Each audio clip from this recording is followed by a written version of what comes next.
Welcome to the Dragon's Library, your source for games, movies, shows, and more.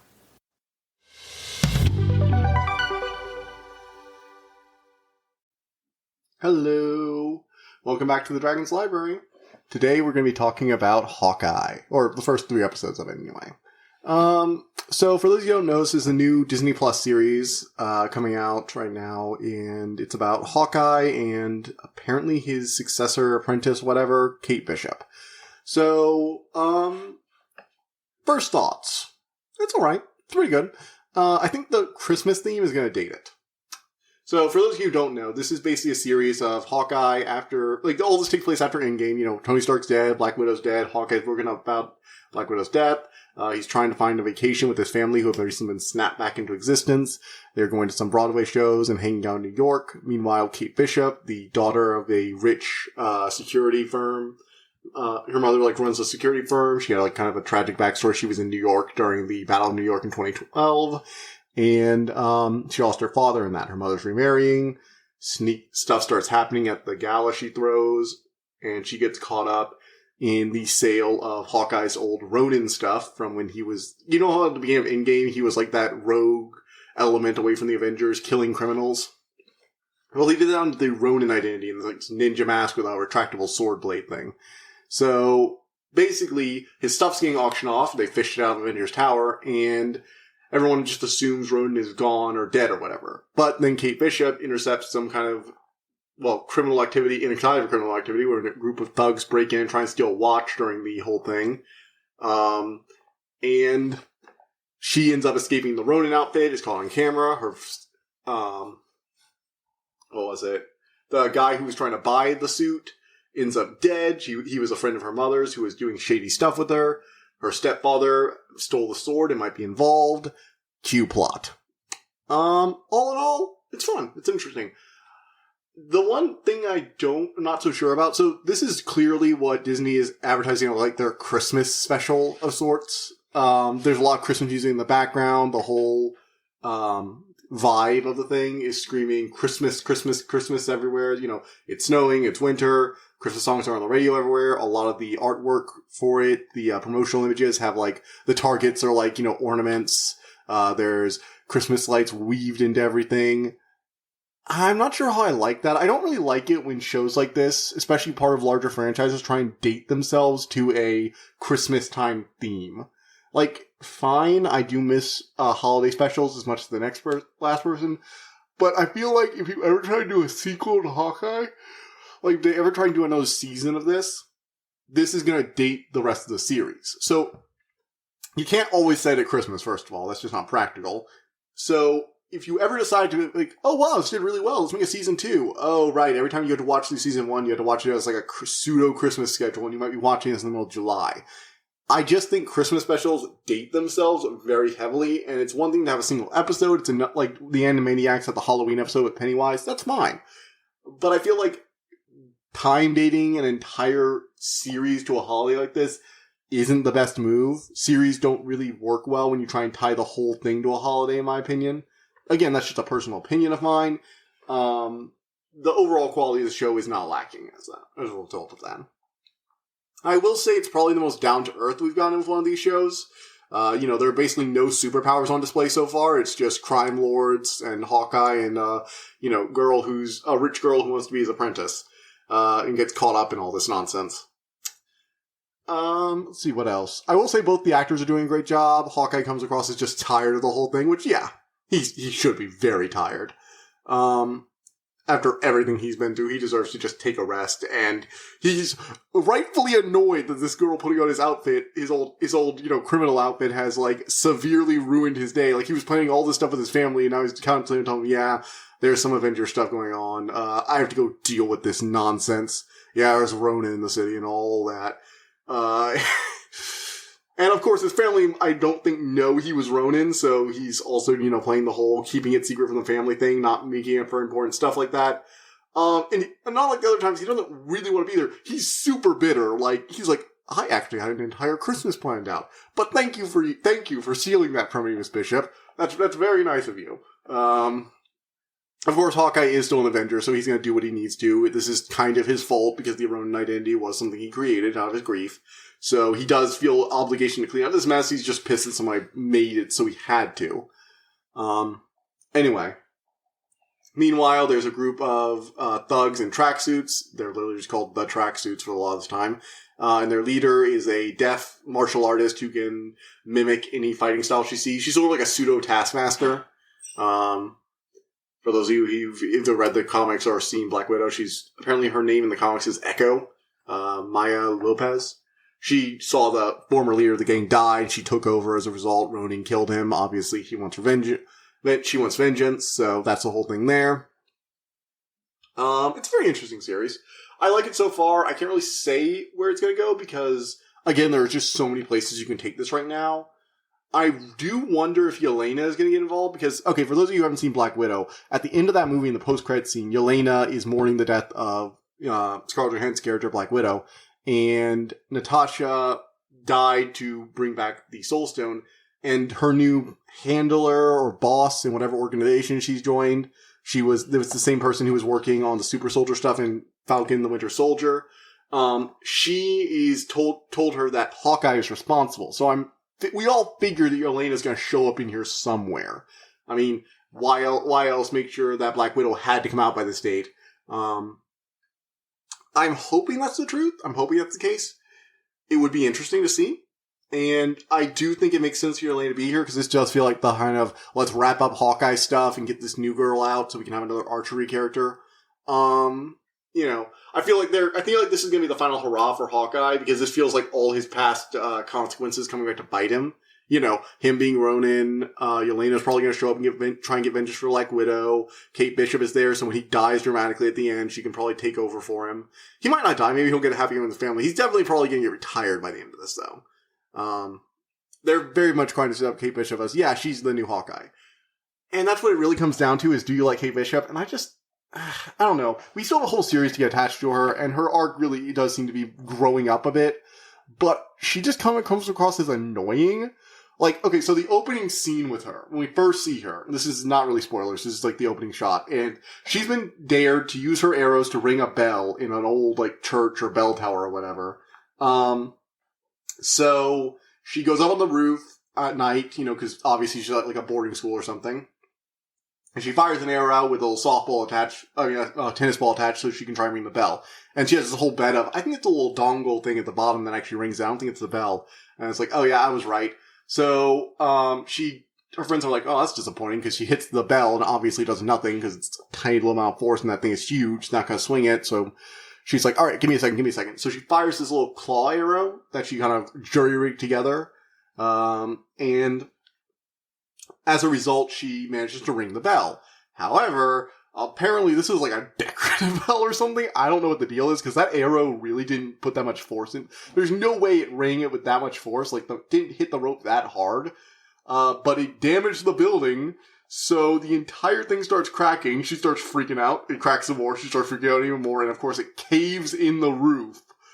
And yeah, it's, and then she has like her whole argument is her mother being like, when the mother mentions she has to pay for a new bell tower because they're like super rich. They have like this multi-story, expensive building in New York of all places. This is after like, the attack on New York. So obviously, I don't know how it's affected housing, I guess. I would assume not good because they had to rebuild this house because they already had this multi-story, really elaborate thing when her father died in the attack on New York in 2012. And they mentioned like, yeah, she's a black belt. She's an archery, she's an athletic kid to a bunch of rich parents. Of course, they gave her a bunch of hobbies. She took up fencing. She took up archery, took up, martial arts. And that's fair. Yeah, I can see that. If, she's been getting private tutoring from a lot of people, that makes sense.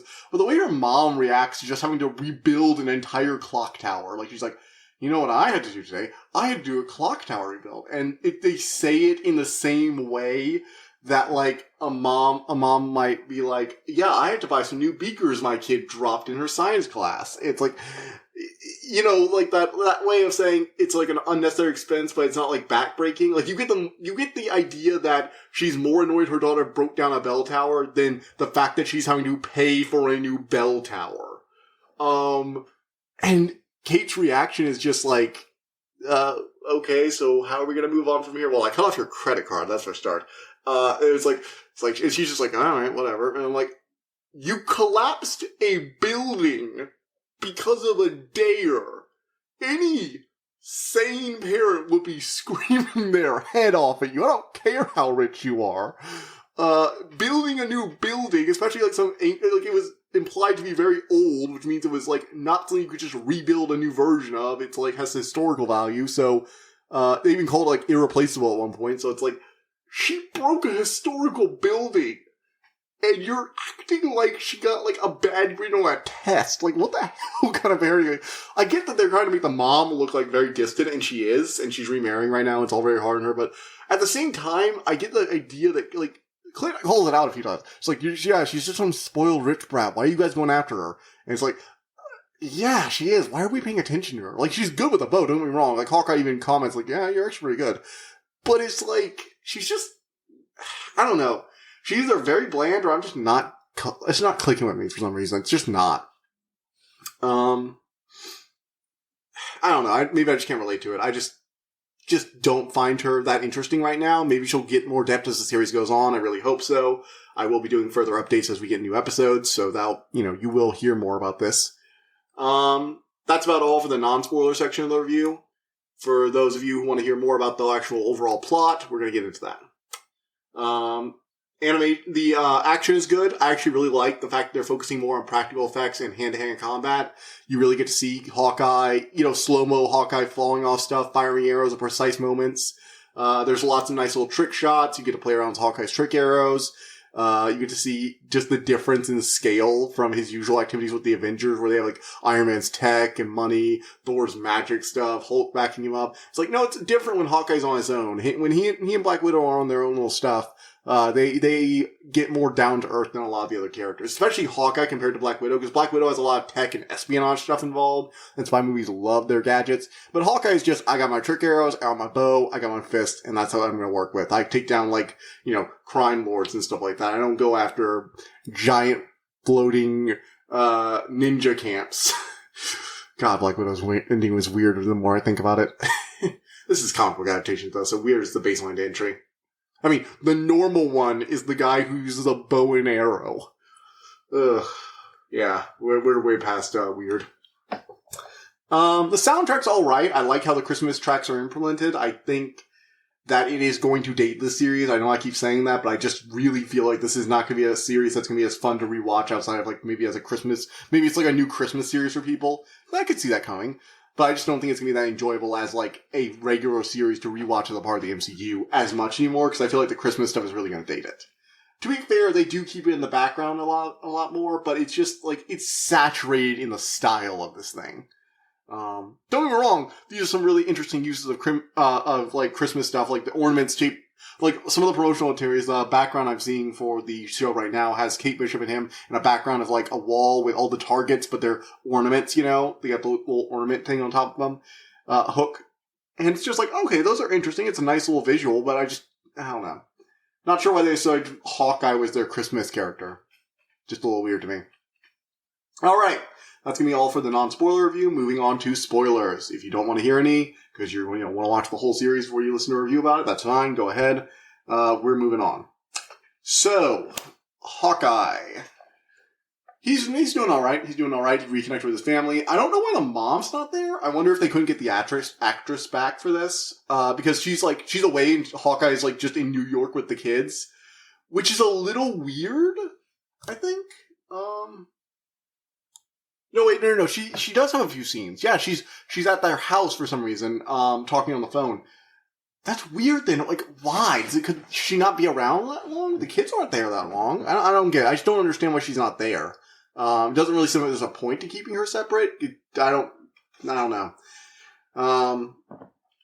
Again, the action's good. The overall story has a lot of intrigue to it. So basically the way it starts is, Kate Bishop goes with her mom to this gala. She finds out there's some kind of secret auction in the basement with the main, charity event on top. This old guy who was maybe a partner with her mom and she heard her arguing with, and maybe threatening her life, was attending the auction. There's this other shady guy who's marrying her mom. That's down there as well, bidding on stuff when he's told he doesn't have the money for it. These guys bust in looking for some kind of watch, which seems to be really important for some reason. They seem to really want it. And it's a lot to go for, so I'm guessing it has like some spy stuff on it. And during the heist, the husband steals the Hawkeye's retractable Ronin blade, and Kate Bishop, in an attempt to escape without getting ID'd, grabs the Ronin stuff, which are about to go on auction, but before everything went to hell, she grabs it, puts it on, saves the dog, and runs home. Unfortunately, she dropped the dog off before she went out again, and the tracksuit people saw her, and knows where she lives. And so when they get back there, they have this moment of like, no, there's no way anybody can track me. No one at all. It's like, no, I didn't go anywhere. I just dropped the dog off before I went out. It's like, my name's on the buzzer. Flaming Molly. Kate Bishop! And then a flaming Molotov comes through the door, which was, I liked that a lot. That whole scene was just like that moment of her realizing, oh, right, my name's on the buzzer. Everyone knows where I live. Right. It's great. It's great. It's wonderful. Meanwhile, Hawkeye is just like, I just want to get the suit and get you not dead so I can go home to my family. Which I love how sick of all this he is. It's like, I had to deal with this shit for a decade. I don't need any more of this. I just want to retire with my family at this point. Which, you know what? Fair on Hawkeye. He's been through enough. But yeah, that's essentially it. After that, obviously, Kate, in the meantime, Kate also found that old man. She went to go talk to him and found him dead from a sword wound, aka it looks like the husband killed him. Don't know if he actually killed him or if it's like a setup or something, but he really wanted that sword. He was, hinting and kind of teasing him on during the auction. Seems like they have a history and it's not friendly. The third episode also ended with the guy pointing the sword at Hawkeye's neck because they were going there to her mom's security place for information, accessing their computer at the house. All in all, it's really interesting. I kind of like this series in a lot of ways. Its focus on hand-to-hand combat is really nice. They have some great choreography. I will admit that despite not liking Kate that much, I like the dynamic she has with Clint. She's like the energetic new kid. Usually I don't really like that, but she tones it down a lot more than I thought. Like, she's not the over-exuberant, ooh, what's that? Oh, that's the thing. That's the thing. She does it occasionally, like when the trick arrows come out, it's like, oh, trick arrows, nice. And Hawkeye's like, not that one, not that one, not that one. And instead of being like, oh, come on, I want to blow something up, she's like, okay, can you just label them? She's not like upset these not exploded. It's like, I don't really want to blow people up. What's the sticky grenade one? Can you just show me which one I need to use? And they kind of have a good dynamic. Like, see, as both, they both experienced enough archers and combat specialists that they can kind of read each other to an extent. Hawkeye has like his hearing aid is damaged at this point, so he can't really hear her, and they both come up with the same idea to turn around the car so she can give her a shot at the same time. Little things like that show, yeah, she'd probably be a pretty good student for him. She is very energetic, but, he could help temper that. And she is actually really competent. That, helps a lot. Like, a lot of times the energetic student character needs to learn a lot before they can even do anything in battle. But Kate, don't get me wrong, Kate overestimates her skill on a regular basis. She gets kidnapped and she tries to, go rescue Hawkeye, but she falls through the roof, due to one of the, the ceiling, sunroofs or, the glass, a window on the ceiling basically. She falls through the skylight. That was the word I was thinking of.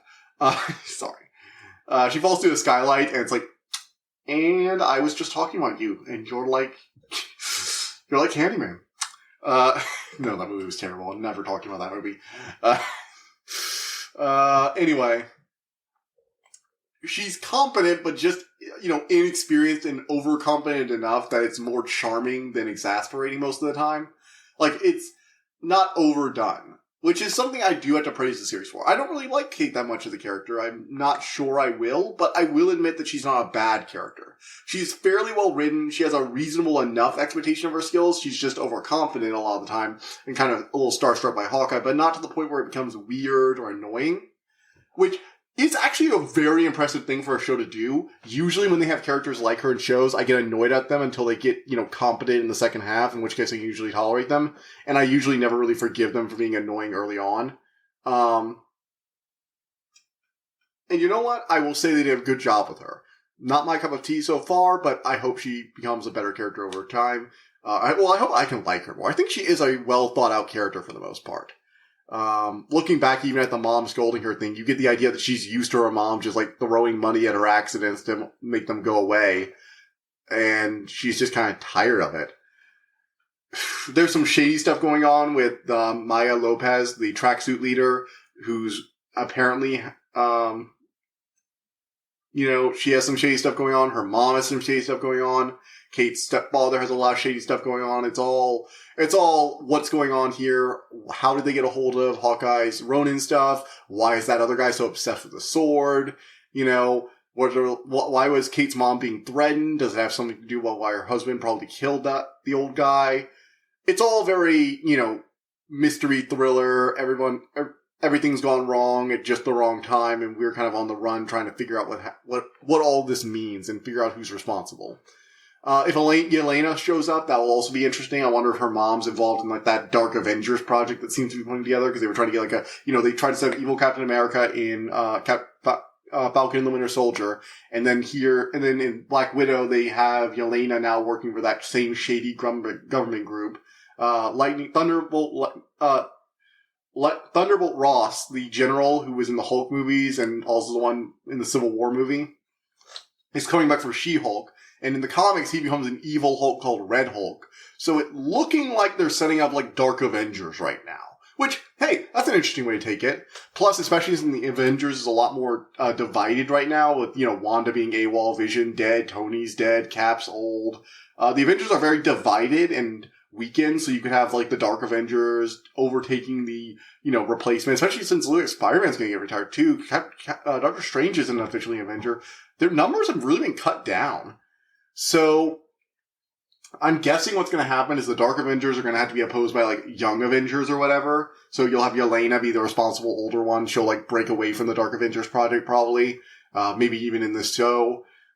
You'll have maybe, She-Hulk popping in for Hulk. Or maybe we'll just have Bruce Banner be the leader of the team. The old Hulk guy. He's the biggest surviving character from the team as it stands right now. One of the only old ones aside from Thor who's still like kicking as a superhero, and Thor is off in space somewhere. So it looks like Hulk would probably be taking over for any Avengers team. You got Shang-Chi, what was the girl's name? That was his friend who became like that archery girl. That she might be fun. Maybe her and Kate can have some fun together. All in all, it's a pretty good direction to take the series, scale it back. Focusing on more personal conflicts. You've already done the whole universe is that threat thing, so focusing smaller. This could lead into some stuff going on in Eternals with maybe like the Black Knight shows up. We got Moon Knight coming. All in all, it looks like a very good, solid slate for Phase 4, and I'm looking forward to seeing how it all comes together. As for the other series that are coming up, yes, we are getting 2 more series. Moon Knight, which is sort of like Batman, but with supernatural elements, and maybe he's actually just crazy. The whole gimmick is he believes he's possessed by the spirit of a moon god called Khonshu, and he, does vigilante justice on his orders and has multiple different identities, which may or may not be different full-on personality disorder in his head. And he may just be crazy, but he has a lot of money, he has a super cool utility belt, cloak style, but he fights more supernatural threats. The comics have played up the whole mental instability vigilante angle. They played up the whole street level vigilante thing. They've played up the, I do, day-to-day work as like a mercenary, but I run into supernatural elements. So there's really a lot of areas you could take this series. The one I'm most interested in is the She-Hulk series, though. I'm actually really excited for that, because it sounds really cool. For those of you who don't know, She-Hulk is basically Bruce Banner's cousin, gets into an accident.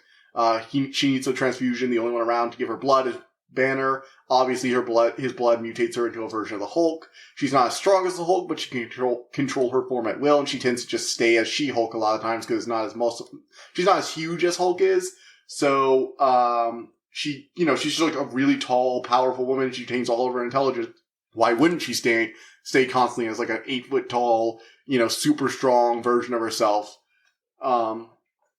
But the cool part of her whole gimmick is that she's also a lawyer. So she's like the Marvel Universe's de facto superhero defendant / attorney, who comes in. Like, whenever Spider-Man gets put on trial, she's like a regular person who will like defend him, you know? Well, basically whenever any of the superheroes get put on trial, she's like the one they call, you know? She's the superhero lawyer, which will be really cool. Like, can you imagine all the superheroes and villains who come to her and say, look, you know, like, go to her for, like, their trial, and she has to, like, do superhero stuff to figure out and gather evidence. Like, there's a lot you can do with that series. There's a lot of interesting things you can do. Maybe she has to fight the Kingpin. Maybe there's the, Abomination. I hear the Abomination is coming back. He made a cameo in Shang-Chi. I'm very excited about their entire slate. Like, even these shows, even with Hawkeye, where I feel like, it's above average, that's just the default for Disney right now. It's like, even when it's just okay, it's always, like, above average. At the very least. Which, you know what? That's good enough for me right now. I really do. Maybe once all these shows come out, I'll be a little overwhelmed by them all. But for now, I think they're releasing at a good pace. We're getting some nice stuff with Hawkeye. Kate Bishop looks like she could eventually become an interesting character. I'm excited to see where she goes. So, yeah. That's about all for you today. I recently streamed my playthrough of Brilliant Diamond on Twitch. You can find a link to that in the description below. To my Twitch page to watch me stream. I'm going to start doing it every Saturday at about 10 o'clock. I'm going to stream for 3 to 4 hours and 2 to 4 hours, sorry, depending on where I get to. I'm going to try and get to at least a gem per night so I can, you know, get through that. After I've done them all, I'm going to do a review of Brilliant Diamond and Shining Pearl because I want to review those games and I want to do a Nuzlocke. It's win-win for me. After I finish with those, I'm going to start doing streams where I just play games. I've managed to rope my friend Frederick into providing someone for me to talk to, so we're going to look and seeing how maybe he can, like, get his voice into the game, which will be nice. If we can do that, that'd be great. If not, you know, you can listen to me talk to him. He's really good at stimulating my conversation, so. I will not be able to post the original video. I might be I'm currently recording this after I just finished streaming. I forgot to set record broadcast, and I forgot to record it on Streamlabs while I was streaming. So I might be doing a redo of this stream on Sunday night. I'm not sure if my friend Frederick's going to be able to get there. I'm not sure if I'm going to restart I'm probably going to restart the Nuzlocke, which is unfortunate because there were some complications. I lost Chimchar early on. So, I'm going to talk to my friend Frederick, see if he thinks I should do it or not. I kind of want to work with him on this because it's a project we're doing together. But, anyway. So, yeah. That's about it, I think. Yeah, so check that out. Hopefully the video will be up for that on Sunday evening. If you want to catch it. It should already be up because this will be coming out on Tuesday morning. So that should already be up so some kind of video will be up for that likely. Even if it's just like a replay or, some extended information. We'll see. As for the rest, you can find all my stuff now on YouTube as well. I've created a video version of basically all my podcasts. They're releasing simultaneously on YouTube, so check them out there if you want to. You can watch the whole playlist there. And everything's basically going great, so thank you guys all very much for that. See you next time. I hope you enjoyed listening to this episode, and thank you for listening to the Dragon's Library. Please subscribe to this podcast to be notified of new episodes. The Dragon's Library releases new episodes Tuesday and Friday each week, and you can follow us on Twitter at dragon_library2. If you want to suggest an episode topic, my email is in the description below. And as always, thank you so much for all your support.